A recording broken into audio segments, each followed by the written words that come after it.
Israel Hezbollah সংঘাতের মধ্যে বৈরুতে সমুদ্র তীরবর্তী এলাকায় অস্থায়ী তাঁবুতে আশ্রয় নেওয়া বাস্তুচ্যুত লেবানিজরা নতুন করে স্বাভাবিক জীবনে ফেরার চেষ্টা করছেন। তাদের আশা, অতীতের যুদ্ধগুলোর মতো এবারও এই সংঘাতের অবসান ঘটবে।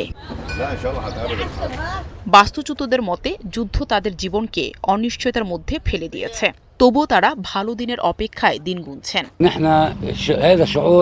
এটা এমন এক অনুভূতি যা ভাষায় প্রকাশ করা যায় না।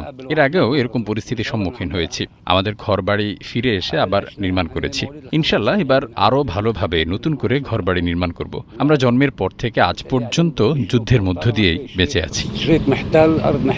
এদিকে বৈরুতের সড়কে দেশটির সঙ্গীত শিল্পীরা নানা যন্ত্র বাজিয়ে আশার বার্তা ছড়িয়ে দেওয়ার চেষ্টা করছেন বাস্তুচ্যুত মানুষের মাঝে। পৃথিবীতে কোনো যুদ্ধই চিরস্থায়ী নয়, প্রতিটি সংঘাতেরই একদিন শেষ হয়। আমরা এর মধ্য দিয়ে বেঁচেছি। 1973 সাল এবং এর আগের যুদ্ধ দেখেছি আমরা। তখন ভেবেছিলাম যুদ্ধ কোনোদিনও শেষ হবে না।